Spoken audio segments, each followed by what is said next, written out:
You know you've had a good vacation when you forget your password at work. That happened to me after spring break. I left for Kenya in the middle of a very stressful period, overworked and overwhelmed. I decided to pack my travel filmmaking gear anyway. You never know, I thought I would find occasions to practice or to create some nice memories. But the things I saw in West Pokot were worthy of a documentary, so I pulled out my camera and started recording. 3 things that I have learned. 1. I'm falling in love with the idea of using self-assignments to practice filmmaking. They provide a safe environment with low pressure and minimal expectations. 2. I should have done some research beforehand, find the story, get some basic structure. I enjoyed recording this mini documentary and I'm proud that I pulled it off, but putting it together was a pain. I did not have enough content to make it flow.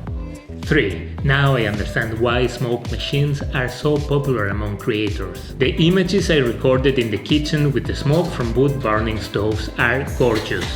Problem with real smoke? Your equipment will smell for a long time.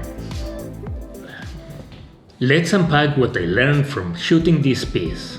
In the past, if I was interested in, let's say, shooting a documentary, I would take courses, I would find videos on YouTube, I would even read a book or 2 on the subject. Months would pass by without me taking any action. Eventually, I would lose interest and move to the next shiny object that caught my attention. Yes, I'm a dabbler. Now I'm going to the other extreme with only a very vague idea in my head that kept evolving as I was recording. But somehow I'm proud that I managed to shoot and put together this small documentary. I have a minimum effort product that allowed me to try the genre for size, see if I like it, put it out there and hopefully get some feedback on it. However, if I produce a new one, I would make sure that I research the subject beforehand, I find a story and a main character that binds the documentary together, and I create at least a basic script and a list of shots. In my defense, I will say that it was difficult to anticipate what I would encounter in West Pokot. It's true, I could have spent an hour here or there trying to do a basic script, but let's face it, who wants to work while on vacation? Let's move on to visual aspects. I love the natural colors that I achieved indoors, the contrast from the bright light filtered through the window and the darkness of the kitchen.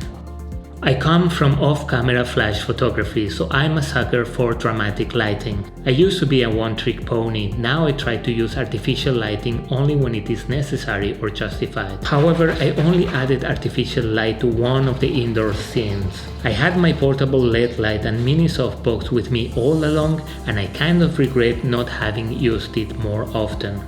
Besides playing with the white balance to make the images warmer and increasing the saturation, I did not apply any color grading.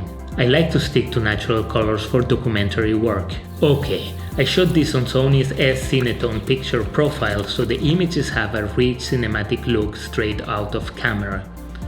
And since this is confession time, I have to admit that I'm pretty much lost when it comes to color grading. Some of my previous attempts have been a disaster, but this is a learning curve. By the way, I want to create a newsletter to share what I learned in my journey as a content creator.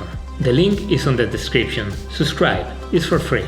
Well, if you haven't yet seen my mini documentary The Pokot Way of Life, you will find it over here. It is 2.5 minutes long, short and sweet. I hope you enjoy it. Let me know what you think. I'm open to any feedback, the good and the bad.